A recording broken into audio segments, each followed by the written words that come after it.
Bluetooth mode.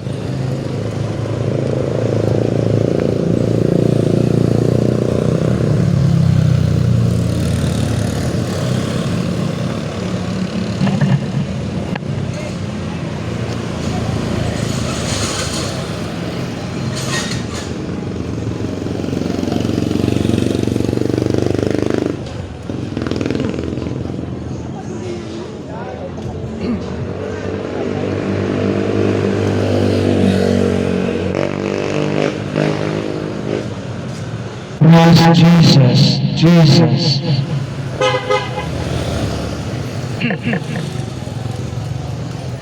Magandang umaga po muli sa inyo, sa mga taga rito, sa bagong palengke Bilihan. Mapagpalang umaga po muli sa inyong lahat.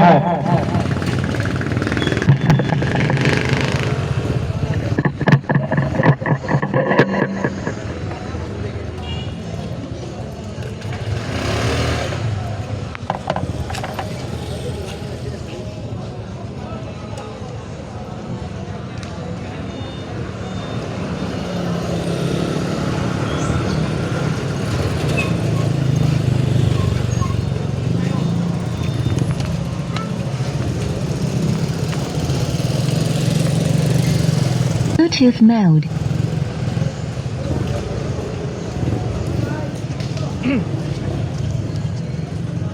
Mapagpalang umaga po muli sa inyong lahat dito sa mga taga-bagong palengke Bilihan. Ako ang muling binago ng Panginoon sa inyong harapan upang ibahagi sa inyo ang salita ng Diyos sa ating ikapagpapala. Ako po nananalangin na Panginoon, salamat po.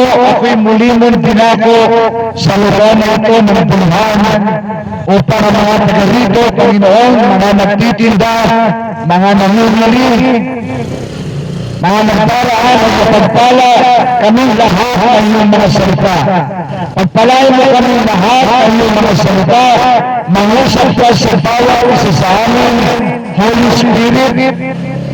Anumang spirito na hindi mula sa iyo, ginagapos ko, tinatapon ko pabalik sa hell in Jesus' name. Kinakalagan ko ang Holy Spirit, ang siyang malayang mamusap sa bawat isa sa atin.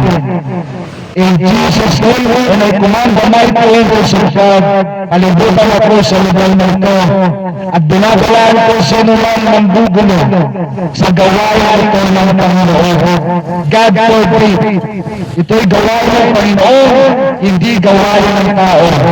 In Jesus' name, Amen. Amen.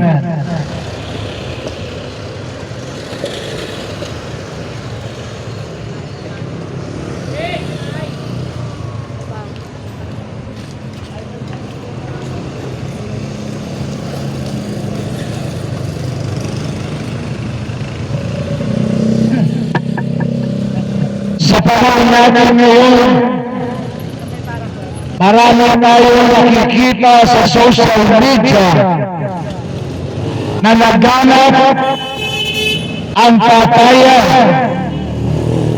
naganap ang kasamaan sa ating kapaligiran.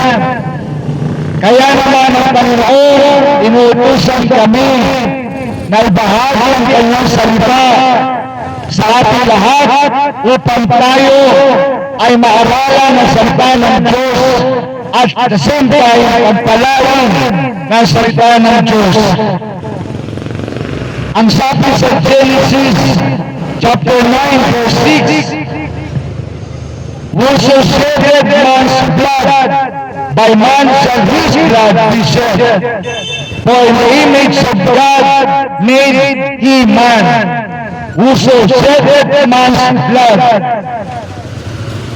by man shall his blood be shed. For in the image of God made he man. Dito pinapaalalahanan tayo ng salita ng Diyos. Kapag ikaw daw ay nagdugo ng dugo, o ikaw ay pumatay ng tao, ng kapwa mo, Ang sobrang salita ng Diyos, babalik ito sa iyo. Kapag ikaw ay nagdugo ng dugo sa kapwa mo, ay babalik din sa iyo ang ginawa mo sa kapwa mo. Sa panahon natin ngayon, laganap ang kasamaan, laganap ang patayan, mga kapatid. Lumapit tayo sa Panginoon, makinig tayo sa Kanyang mga salita. Huwag tayong gumawa ng mga kasamaan sa panahon natin ngayon, sapagkat ang gumagawa ng mga ito ay tiyak na parurusahan ng Diyos. Dito pa lang sa lupa, ang buhay nila ay magkakaroon na ng sumpa. Ang sino mang pumapatay, ang galit ng Diyos ay sa kanya, at ang sumpa sa buhay niya ay dolo sa kanya. Kaya sabi ng Panginoon, by man shall his blood be shed. Kapag pamatay ka ng tao, ang Panginoon ay pagbabayaran ka din ng dugo. Kapag ikaw ay nagbubo ng dugo, ang ibang tao ay ganoon din ang gagawin sa iyo. At ang buhay mo dito sa lupa, mawawala na ng kapayapaan, sapagkat ang sumpa ng Diyos ay darating sa iyo. At pagkatapos mo, parurusahan ang pasahero. Ang sabi po, in the image of God made ye man. Huwag daw tayong papatay, sapagkat ang Diyos ang lumikha sa atin. Ang Diyos lang ay karapatan kumuha ng buhay. Nang sino man sa atin, wala kang karapatan, kapatid, na kunin ang buhay ng kapwa mo. Mananagot ka sa Diyos. Ang Diyos lang ang lumikha sa atin, ang gumawa sa atin. Siya rin, siya ang nagbigay ng buhay sa atin. Siya lang din ang may karapatan kumuha ng buhay ng tao. Wala tayong karapatan. Wala tayong karapatan kitlim ang buhay ng sino man. Yan ay likha ng Diyos. Yan ay mahalaga sa Panginoon. Kapag ikaw ay pumitil ng buhay ng kapwa mo, parang sinasabi mo, ikaw ang lumikha sa Kanya. Kapatid, man ka, kapag ganun ka, parurusahan ng Diyos. Ang Diyos ay hindi natutulog. Akala ng iba, ang Diyos ay natutulog, kapatid. Alam ng Diyos ang lahat ng ginagawa natin. Alam ng Diyos ang lahat ng kasamaan ginagawa natin at kabutihan. Sa langit, sa judgment day sa langit, ipapakita sa atin ng Diyos ang buhay natin. Magmula nang tayo isinilang sa mundo hanggang sa ikaw ay mamatay. At ipapakita sa iyo ng Diyos lahat ng ginawa mong mabuti at masama. Ang nakakatakot lang kapag makita mo ang rewind ng buhay mo, magmula ng sinilang ka hanggang sa ikaw ay namatay, puro kasamaan ang ginawa mo. Lahat tayo ipagsusulit sa Diyos kung anong ginawa natin sa buhay natin. Wala sino man sa atin dito ang meron karapatan kumitil ng buhay ng kanyang kapwa. Ang Diyos lang ang may karapatan dito, sapagkat ang Diyos ang may likha sa Kanya, hindi ikaw.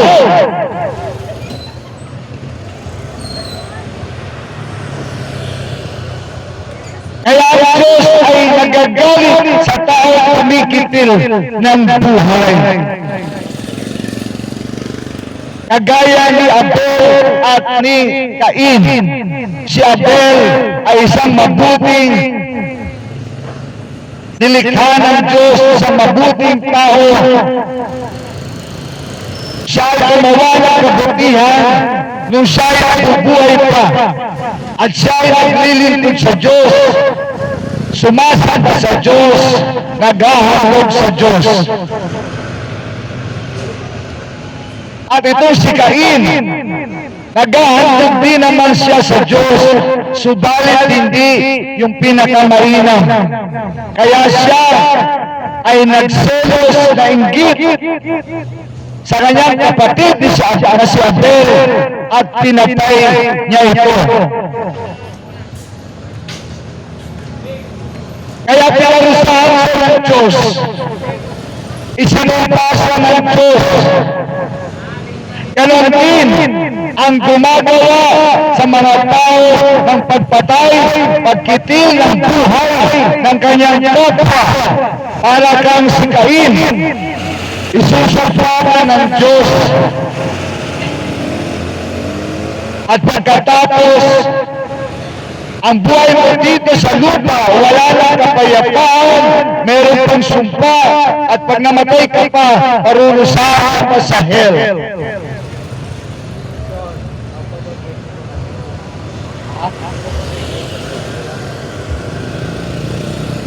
Naubos na yung babasahin ko.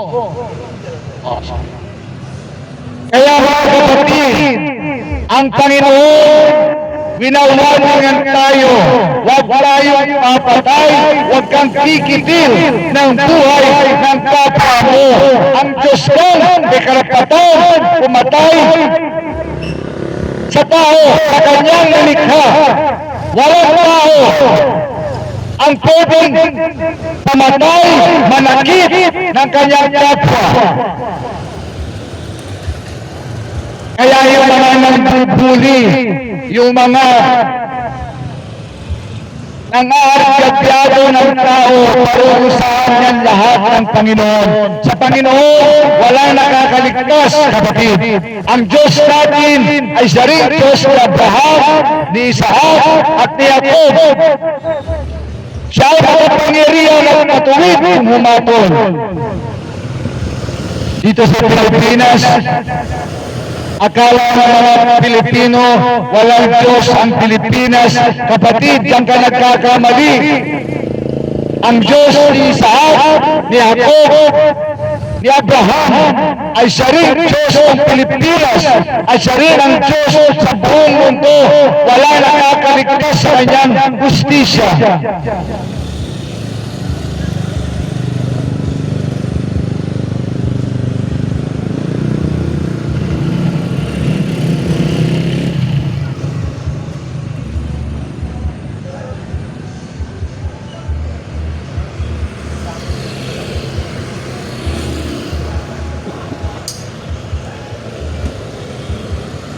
Ang sabi sa Exodus chapter 20 verse 13, Thou shalt not kill. Thou shalt not kill. Huwag kang papatay. Sa panahon natin ngayon, lalakas ng loob, pumatay ng tao. Kapatid, parurusahan mo ng Diyos, maniwala ka. Ang buhay mo ay meron ng sumpa sa buhay na ito. Wala ka ng kapayapaan. Kawawa ang pamilya mo. Kaya huwag mong gagawin ang pagpatay. Yan po ay nasa kaamin na utos ng Diyos.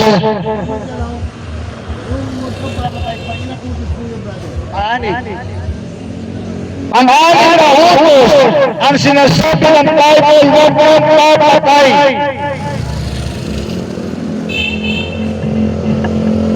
Kapag ikaw ay pumitil ng buhay at kamatay ng buhay, para bang nilabanan ng Diyos, para bang sinasabi mo, Panginoon, kaya kita, isa kang mangmang.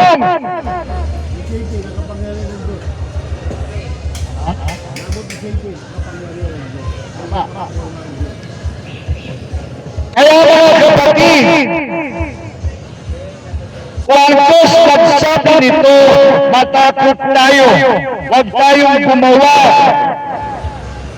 ng kasamaan. Huwag tayong manakit ng ating kapwa, lalo na huwag tayong pumatay ng ating kapwa. Mananagot ka sa Panginoon.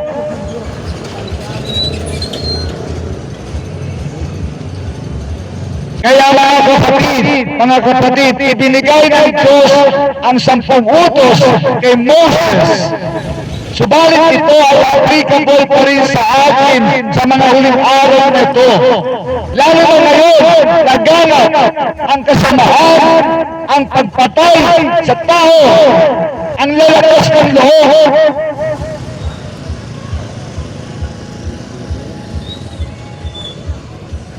Ang lalakas ng loob ng mga tao ngayon gumawa ng kasamaan. Kapatid, God will punish you. God will curse you.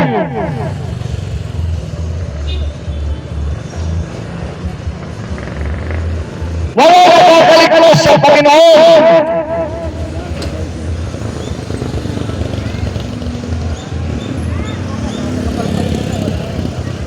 Ang sabi sa Exodus 21 verse 12, He that is smited a man so that he die shall be surely be put to death. Ang Diyos na nagsabi, kapag ikaw ay pumatay, dapat ka ring mamatay.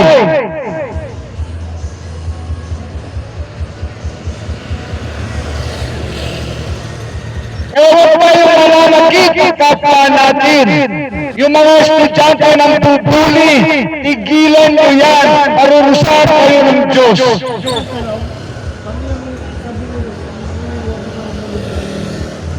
Huwag kang mangangalunya. 7. Mga kapatid, ang Panginoon ay makatwiran. Ang Panginoon ay matuwid kung humatol. Kapatid, kapag daw ikaw ay pumatay ng kapwa mo, dapat ka rin mamatay, ang sabi ng Diyos. Imagine, ang Diyos na nagsabi, tapos ang lakas-lakas ng loob mo.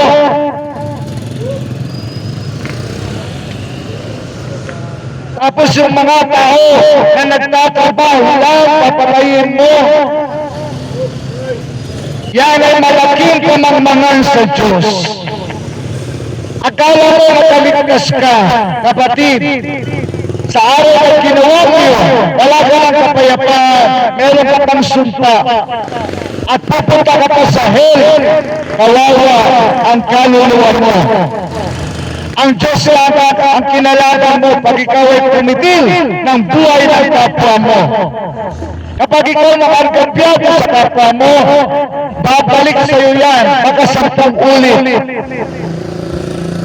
Kaya kayo mga kabataan na lamang puli, tigilan na yan. Ang parusa ng Diyos sa inyo, kahit bata pa kayo. Kapag ang bata gumagawa na ng nananakit na, pumamatay na, hindi na yan inusabi. At dapat na yan parusahan sa hell. At parusahan yan sa hell.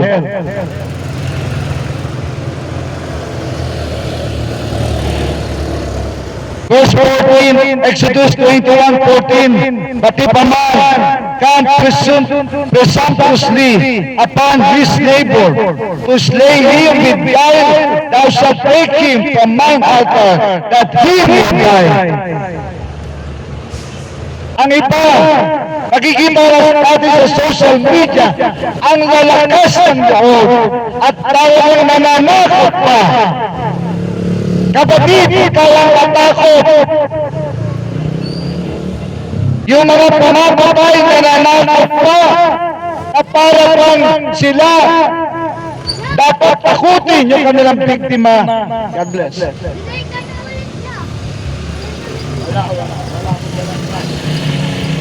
Kaya mga kapatid, matakot tayo sa Diyos. Matakot ka sa Diyos, kapatid. Huwag kang malalakit ng kapwa mo. Huwag kang mang-aagaw ng kapwa mo. Huwag kang manglalaban ng kapwa mo. Kasi sa panahon natin ngayon, ang iba nagmamalaki pa. Wala, naubos na yung pera ko. Mamaya, bilang. Mga kapatid, ang Panginoon ay matuwid ang humatol. Kapag matuwid ang humatol ang Panginoon, walang nakakaligtas sa Kanya. At marami ngayon nasa hell kahit pamatay ng tao. Panginoon,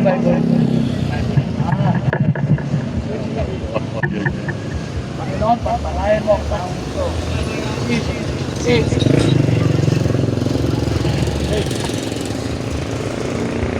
Bigyan mo din ako na nasasabi ko. Hala, Mamaya. Huwag niyo akong istorbohin, ha? Sige, mamaya. At sabi ng salita ng Diyos, sa panahon natin ngayon, para kung gusto nilang pairalin ng takot, kapatid, huwag tayo matatakot sa kanila.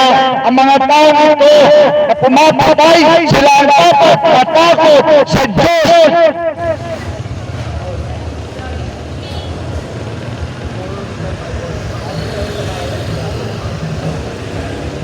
Ang sabi ng salita ng Diyos,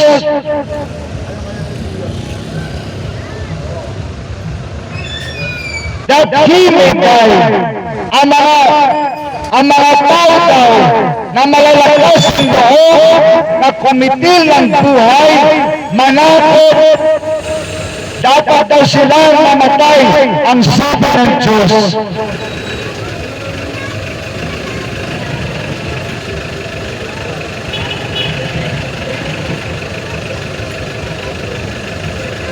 At sabi sa Exodus 21:15, and he that smiteth his father or his mother shall be surely be put to death. Ang sino man daw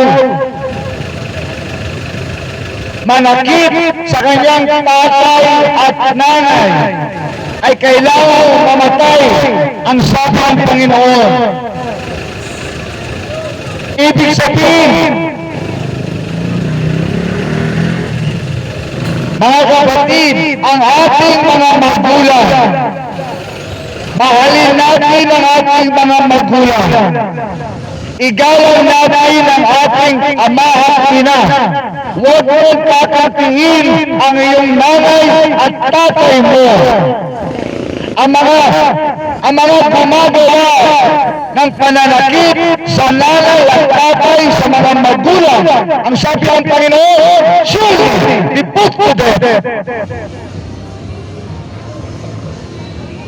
Ang lalakas ng loob ng mga anak ngayon na manakit ng mga magulang. Ang sabi ng Panginoon, parusahan sila ng Diyos. Ang sabi ng Panginoon, shall be surely be put to death. Ang akala ng iba, ang Diyos hindi nagpaparusa, ang Diyos ay maibigin. Tama. Subalit ang Diyos ay hustisya din.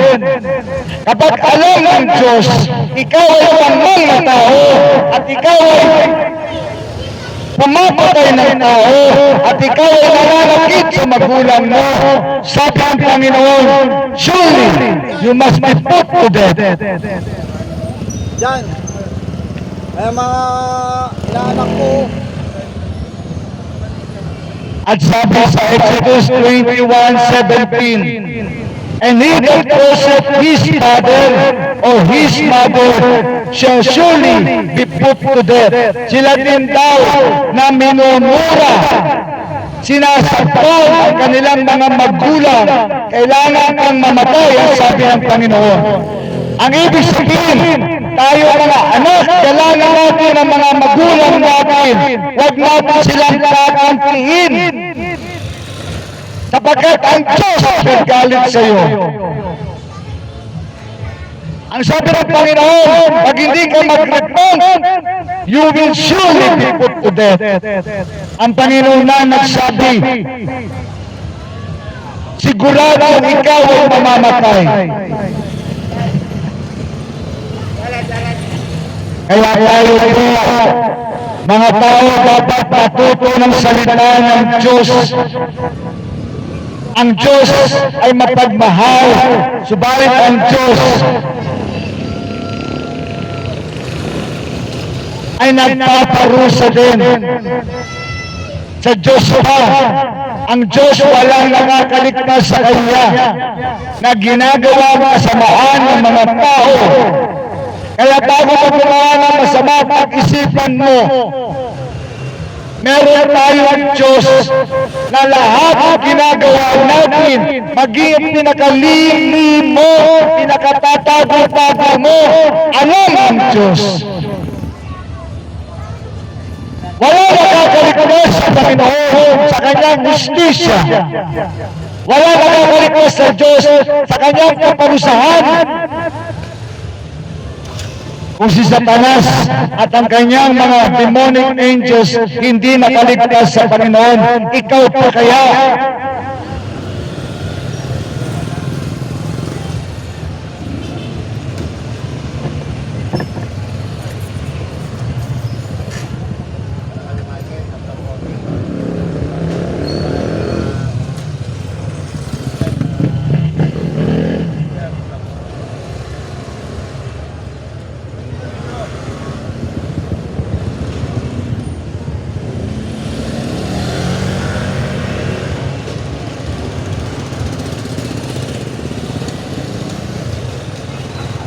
Ang sabi sa Romans 14 verse 9. Lan, ano nagtingalo? Ay, wag, Diyos. Ganon. Ang sabi sa Romans 13 verse 9, for this thou shalt not commit adultery. Wag daw tayong mangangalunya. Kapatid, kapag meron ka ng asawa, makontento ka sa asawa mo. Pag meron ka ng partner, makontento ka dyan. Ano man ang naging itsura niya, makontento ka dyan. Pinili mo yan pakasalan. Wag na tayong magnasa sa pag-ahari ng iba. Kapag asawa o may asawa, huwag mo lang pakialaman. Do not commit adultery. Thou shalt not commit adultery.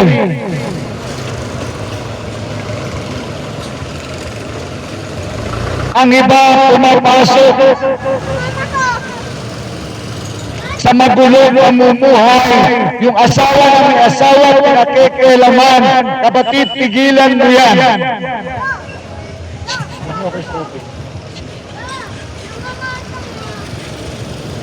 Kapatid, kaya ka binigyan ng Diyos ng partner mo.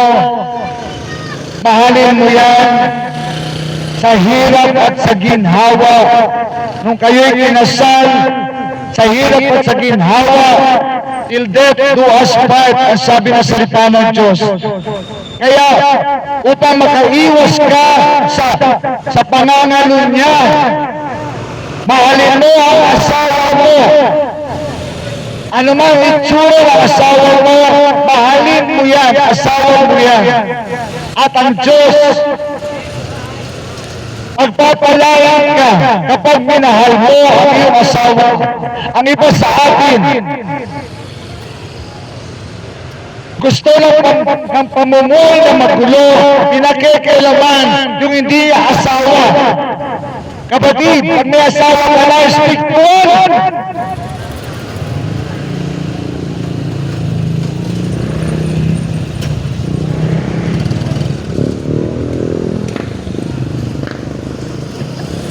Kapag may asawa, huwag mo pakikialaman. Sapagkat magulo ang buhay mo, ikamamatay mo yan, kapatid. Samantalang kung tayo nabubuhay ng payapa, minamahal mo ang asawa mo, walang magiging problema, makakapamuhay ka sa kapayapaan.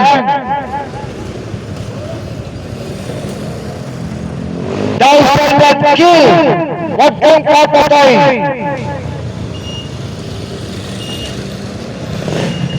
Sa panahon natin ngayon, ang iba natatakot dahil naganap ang patayan, naganap ang kasamaan. Kapatid, huwag tayo matatakot. Kapag meron ang Kristo, walang gagalaw sa iyo.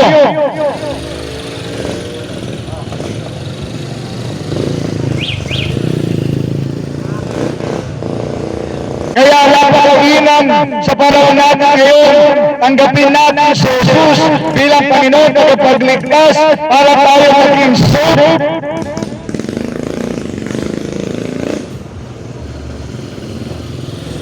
Thou shalt not steal. Huwag kang magnanakaw. Kapatid,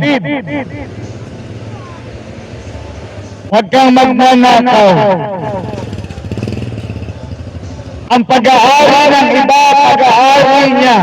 Hindi mo pag-aari. Huwag mo kainggitan yung pag-aari ng iba na dugo at pawis ang pinuhunan nila. Kaya naipunta nila yun. Pagkatapos ikaw, amoy ka sa katamaran. Pagkatapos maingit ka sa kanila, tapos papatayin mo sila, gagawa mo sila ng masama. Kapatid, parurusahan ka ng Diyos. Pero tayo nakikita, pinatay na, inagaw pa yung motor. God forbid, ang mga ito, parurusahan ng Diyos.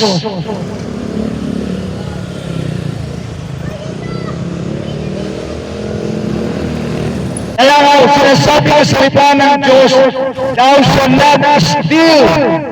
Huwag kang magnanakaw, magsikap ka sa buhay mo, magpapalayan ka ng Panginoon. Huwag mong pag-itirisan ang pag-aari ng iba.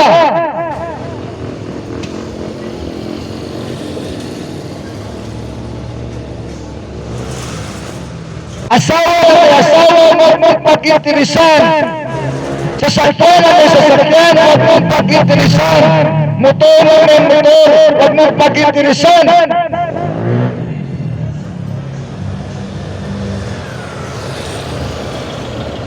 Magsikap ka lang, kapatid. Magpapalain ka ng Diyos. Lahat po tayo nais magpalain ng Diyos. Walang sinuman sa atin ang hindi pagpapalain ng Diyos. Lalo na ikaw ay masipag, masikap, pagpapalain ka ng Diyos.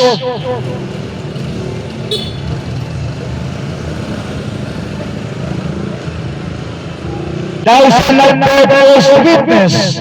Huwag ka daw pakikiayon sa gawa ng ibang kasamaan.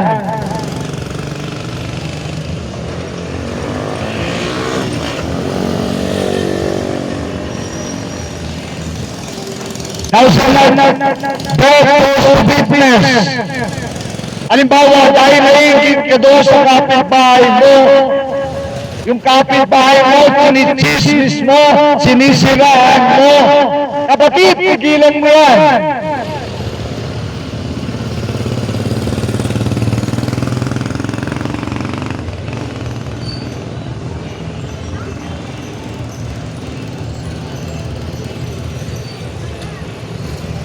At pagkatapos, thou shalt bear false witness. Ibig sabihin, dahil sa ingkit mo sa kapwa mo, tumistigong ka laban sa kanya kahit hindi naman niya ginawa. Kapatid, matakot ka sa Panginoon. Matakot tayo sa Diyos. Dahil sa lahat, yung pag-aari ng iba, yung pera ng iba, huwag mong pagnanasaan, kapatid. Kaya marami sa atin, dahil sa inggit sa iba, natututong pumatay, natututong manakit, natututong magnakaw. Thou shalt not covet. Kapag pera ng iba, sa kanya yun, hindi yun sa'yo. Huwag mong pagnanasayan yan. Sasakyan ng iba, motor ng iba, bahay ng iba, pera ng iba, huwag mong pagnanasahan.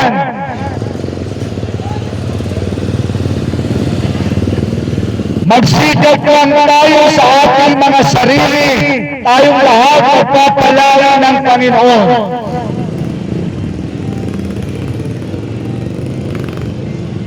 If there be any commandment, it is briefly comprehended in this saying, namely, thou shalt love thy neighbor as thyself. Ang buong kautusan daw ng Diyos ay nabubuo sa isang salita. Mahalin mo ang iyong kapwa. Mahalin mo ang iyong kapwa. Kapatid, kapatid natin ngayon, mahalin natin ang ating kapwa.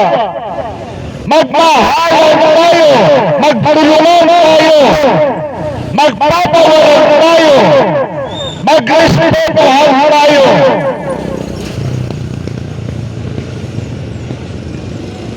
Love thy neighbor. Kapag nasa isip mo, love your neighbor, hindi ka gagawa ng masama sa kapwa mo. Love thy neighbor. Huwag mo siyang lalakawan, huwag mo siyang dadayahin, huwag mo siyang papatayin.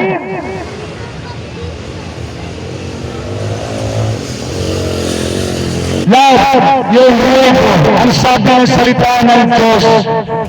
Tayo daw lahat na nilikha ng Diyos, pare-parehas tayong nilikha ng Diyos, pare-parehas tayong nais pagpalaya ng Panginoon. Kung tayo magmamahalan, kung tayo magpapatawaran, kung tayo magbibigayan, kung tayo magmamahalan, walang magiging problema sa mundo.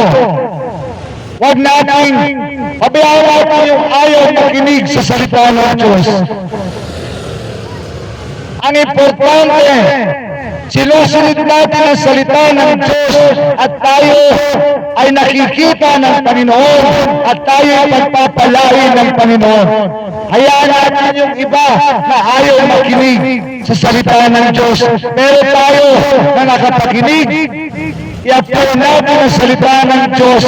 Love thy neighbor. Kapag daw tayo nag-iisip ng mabuti sa kapwa, minamahal mo ang kapwa mo, hindi mo lalamangan ang kapwa mo, hindi mo pagnanakawan ang kapwa mo. Kaya yung mga public officials na nagnakaw sa kaban ng bayan, wala pang papasok dyan sa kaharian ng Diyos. At buhay pa sila, meron na silang sumpa. Kawawa pa nilang pamilya. Akala nila maganda yun, paldo-paldo sila, kapatid. You are under the curse of God when you do that. Kawawa ang pamilya mo, kaya sila ngayon, walang kapayapaan ang pamilya nila. Kasama ang kanilang mga anak, kawawa ang pamilya nila. Nahulog sila sa bitag ni Satanas. Kaya nga mga kapatid, love your neighbor. Ang sabi ng salita ng Diyos, mahalin mo ang kapwa mo. Huwag natin gugulangan ang ating kapwa. Huwag natin nanakawan ang ating kapwa. Huwag natin i-chismis ang ating kapwa. Tigilan na natin ang pagsira sa ating kapwa. Babalik sa iyan, kapatid. Kung ano ang ginagawa mo sa kapwa mo, babalik sa iyo. Kung ano ang tinanim natin, yun ang ating aanihin.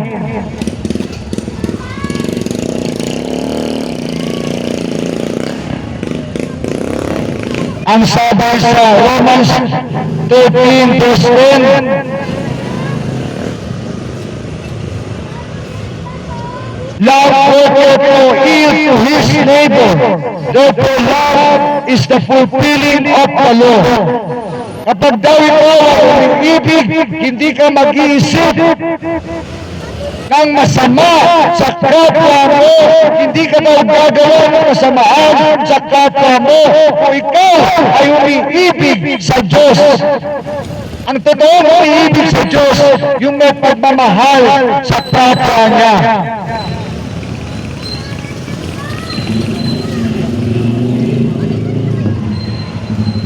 At ang salita ng Diyos ay nagsasabi, ang pag-ibig, ang pinakabuo ng mensahe ni Kristo.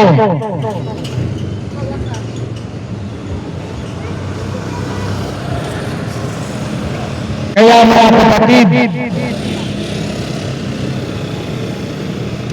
mahalin natin ang ating kapwa.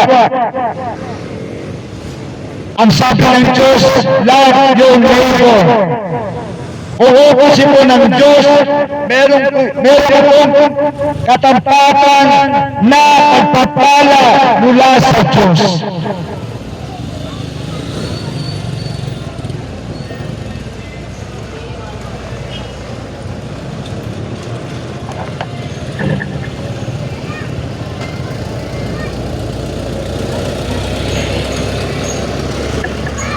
Kaya mga kapatid,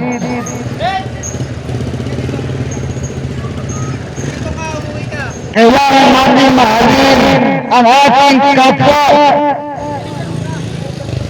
Ang sabi ng Panginoon, love your neighbor. Kapag minamahal mo yung kapwa mo, hindi ka mag-iisip na yung kapwa mo, lalamangan mo, sasapan mo, papatayin mo.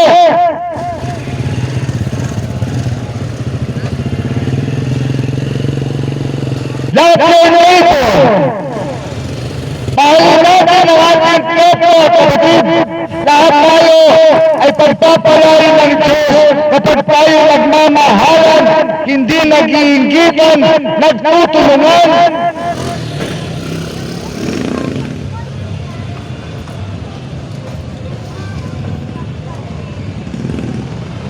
And be kind to one another.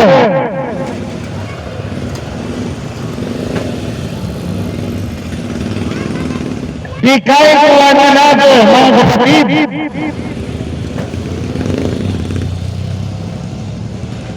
Meron akong napanood sa social media, yung mag-ina, madaling araw na hindi pa kumakain, naghahanap pa ng pagkain, pupunta sa tindahan para lang mangutang ng kalahating kilo ng bigas.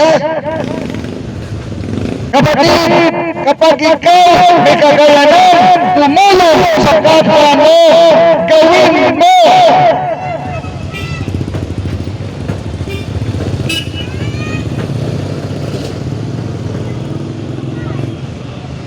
Hindi sa maglamang ka sa kapwa mo, mahalin mo ang kapwa mo. Sapagkat ang ginagawa natin sa kapwa natin, babalik din sa atin. At ang Panginoon, papalaya ka pa.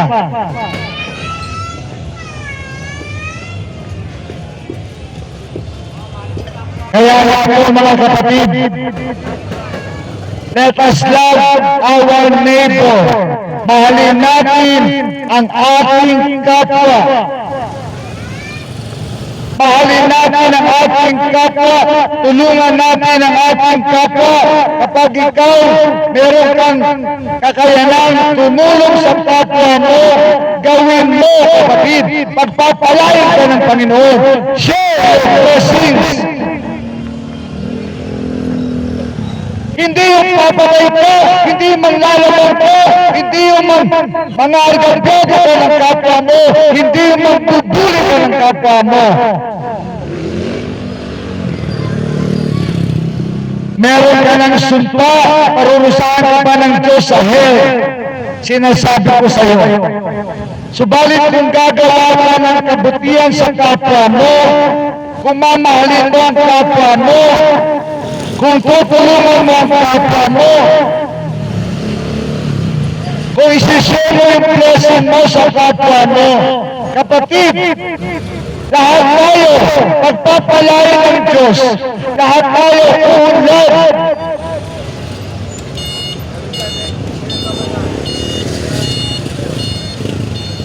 Kaya yan mga kapatid,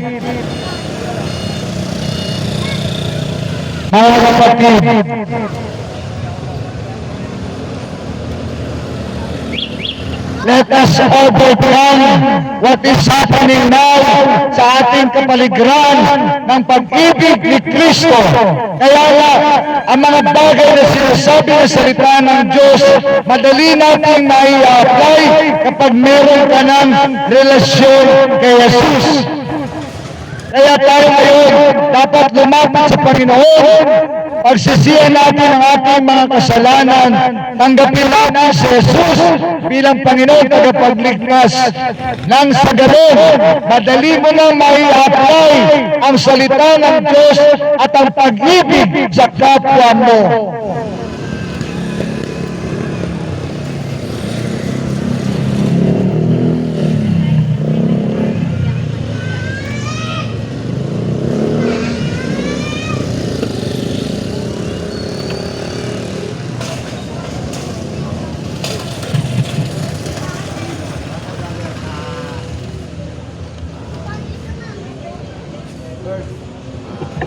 Kailangan natin sa 1 Corinthians chapter 13 verse 1.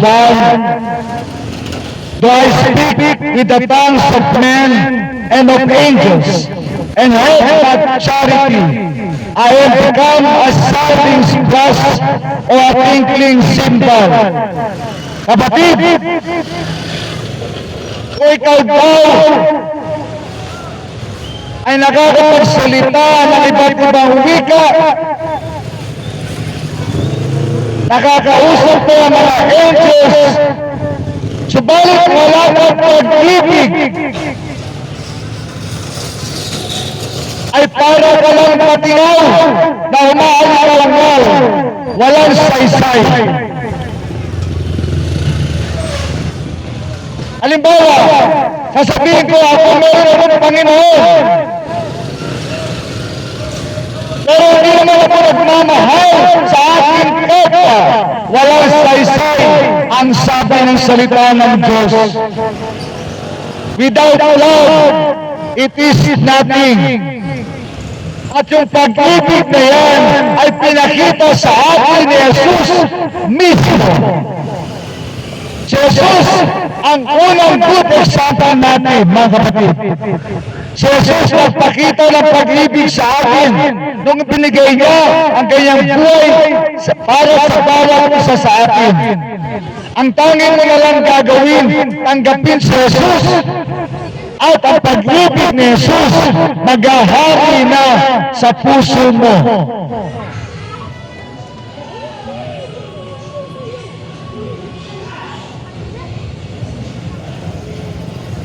Ang sabi sa verse 4, 1 Corinthians 13 verse 4, charity suffereth long. Ang umiibig daw, ang meron ng pag-ibig, nagtitiis.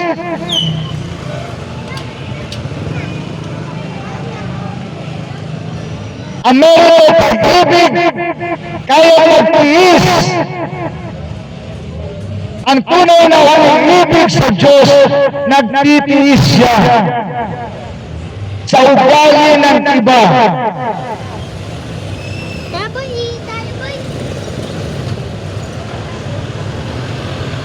At sabi pa rito, charity is kind. Ang pag-ibig daw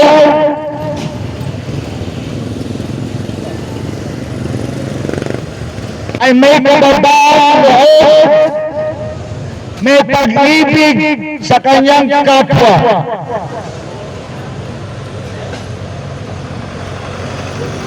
Mga kapatid, kung tunay ka umiibig, ipakita mo.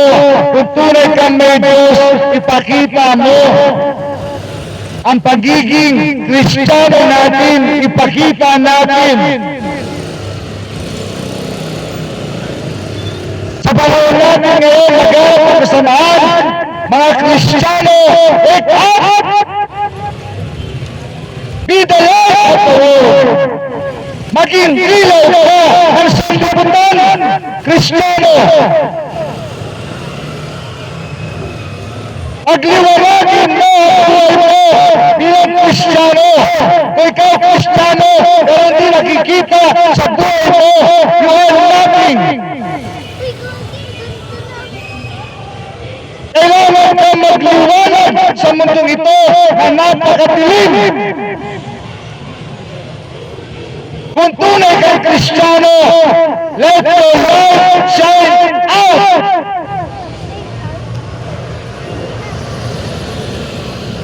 Kung tunay kang Kristiyano, preach the gospel. Kung tunay kang Kristiyano, share kindness to everyone. Mahalin mo, kapwa mo, tayo mga may Kristo, ang unang dapat magpakita nito. Huwag mo ipagmalaki na ikaw ay Kristiyano, ipakita mo ang pagiging Kristiyano mo. Lalo na sa karanasan ngayon, laganap ang kasamaan, ipalaganap natin si Kristo at ang pag-ibig ni Kristo.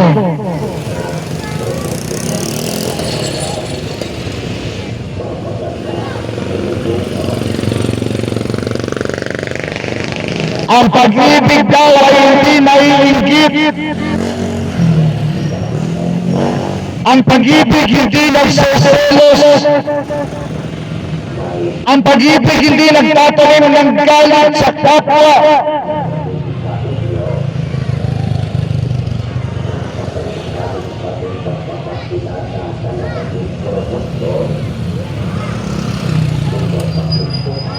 Ang pag-ibig daw hindi nag-iisip ng masama sa kapwa niya. Ang pag-ibig daw hindi mapagmalaki, kundi mahabagin, maunawain, mapagpatawad.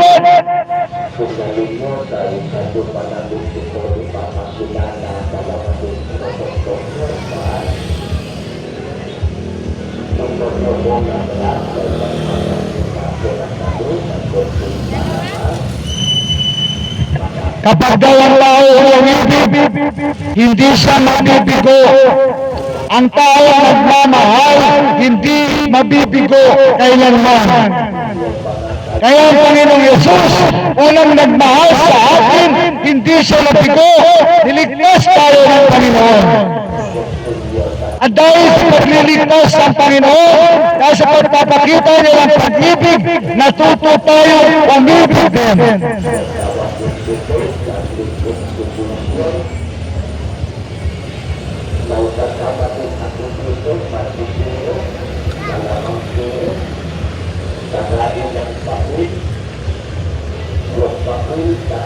Ang pag-ibig daw ay natutuwa. Ang pag-ibig daw ay natutuwa kapag ang isang tao ay pinagpapala. Kapag ang kapwa mo pinagpapala, huwag mong painggitan. Gawin mo siyang inspirasyon at magsikap ka din. Huwag mong nakawin ang kanya. Magsikap ka lang at ikaw ay pagpapalain din ng Panginoon. Darating din yung panahon mo, kapatid.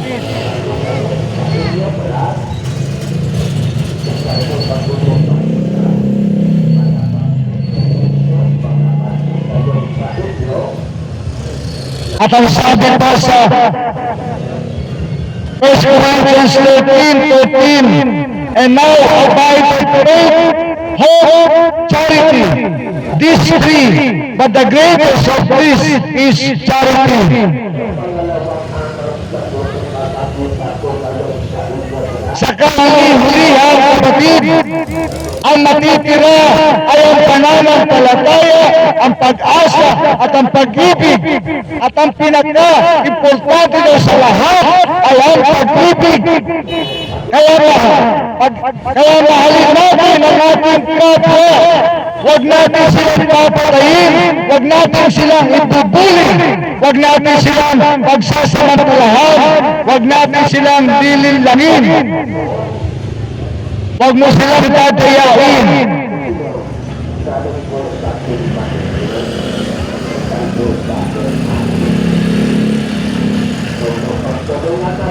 Mga kapatid, mahal tayo ng Panginoon. Jesus loves us all. Jesus loves you. And Jesus is coming back soon. Kaya bago bumalik si Jesus, ihanda natin ang ating mga sarili. Humingi tayo ng tawad sa ating mga kasalanan. Tanggapin natin si Jesus bilang Panginoon at tagapagligtas natin. Upang sa pagbabalik ni Jesus ay makasama tayo ng Panginoon. Babalik na si Jesus, mga kapatid, sapagkat ang mundong ito ay pasama ng pasama. Kaya naman, ang sabi na salita ng Diyos, go ye and preach the gospel into all nations. Mga kapatid, magmahalan tayo. Huwag tayo mag-iisip ng masama sa kapwa natin. Tulungan natin yung nangangailangan. Share your blessing sa iba na nangangailangan ng tulong natin. Kapag may nagugutom, pakainin mo. Pag walang maisuot, bigyan mo ng pananamit. Kung walang natirhan, kung meron kang pwedeng ipatira sa mga gawin mo, kapatid.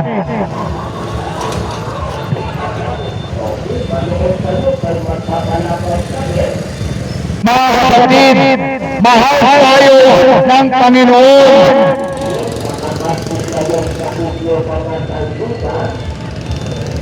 Ang nais ng Panginoon, yung mga bagong palengke, mga nagtitinda, mga namimili, mga nagdaraan, pagpalayan tayo lahat ng Panginoon. Subalit kailangan natin ito ipakita sa pamamagitan ng pag-ibig. Pag-ibig sa ating kapwa.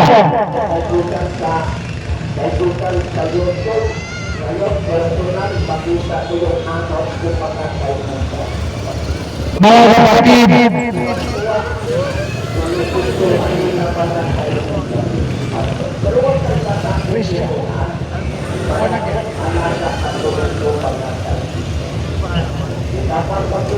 all because of Jesus. Dumalo ka, Brad, dumalo ka. Hindi, marami naman to ha.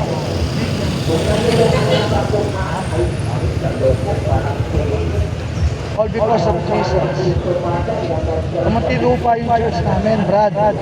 Dito marami dito, maganap ka dito. Mga kapatid, sa panahon natin ngayon, lumalaganap ang kasamaan. Sa panahon din natin ngayon, lumalaganap ang Espiritu ng Diyos.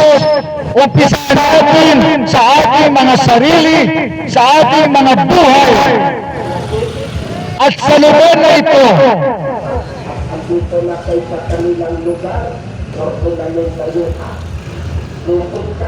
Sumampalataya tayo sa Panginoong Yesus. Lumapit tayo sa Panginoong Yesus. Tumawag tayo sa Panginoong Yesus. Magpakumbaba tayo sa Panginoong Yesus.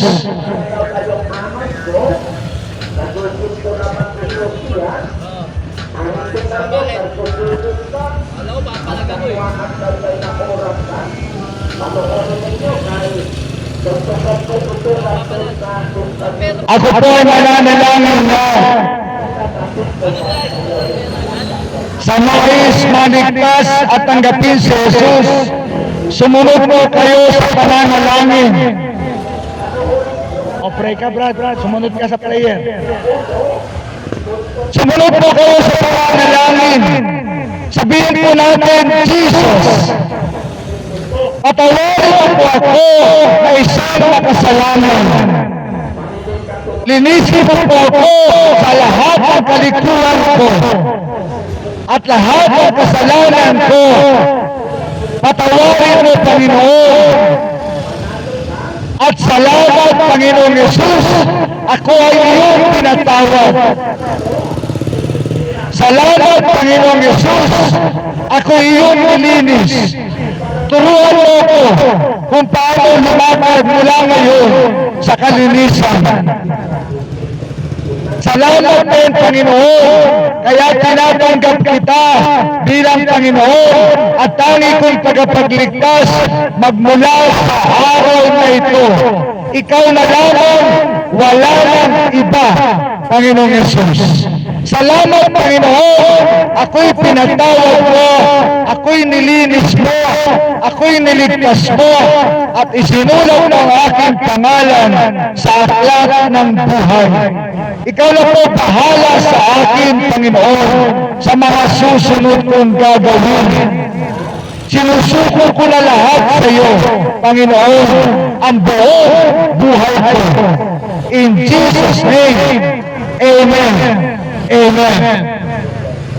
Kung kayo po ay sumunod sa panalangin, kayo po ay napatawad na, kayo po ay nalinis na, kayo po ay niligtas na, at ang pangalan ninyo ay nakasulat na sa aklat ng buhay.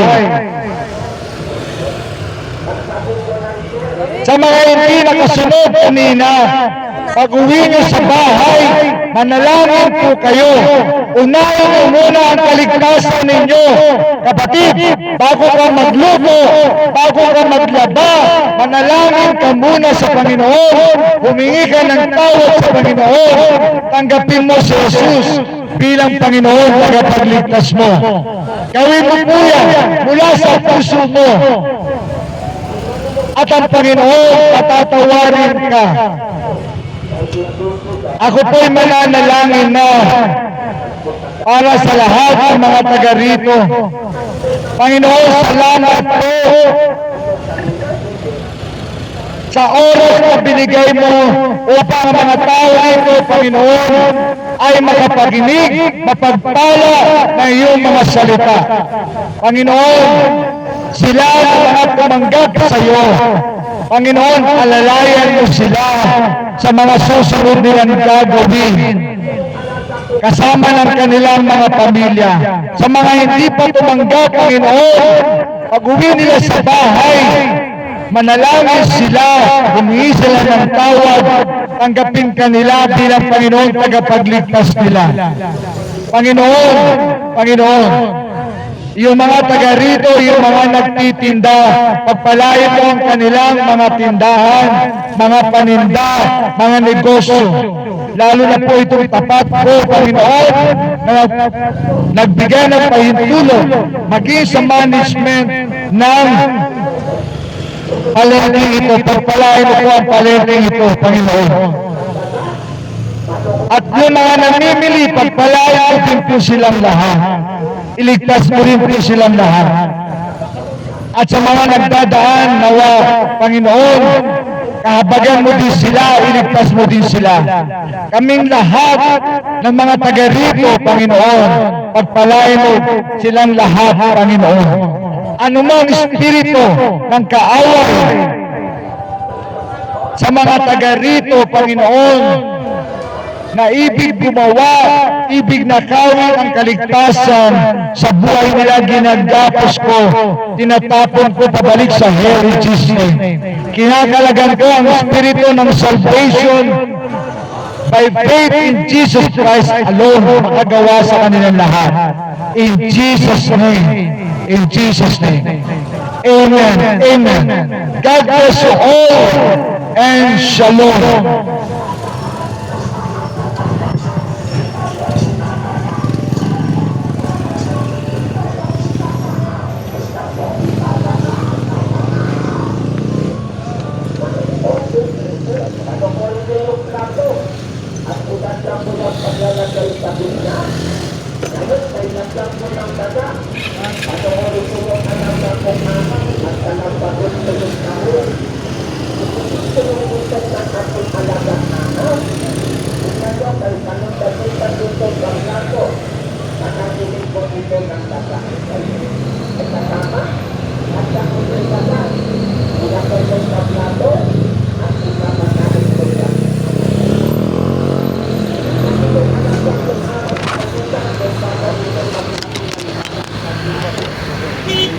Ay.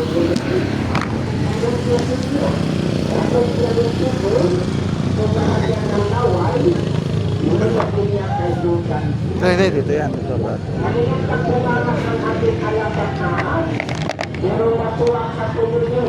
Pagpapagin ka lang siya.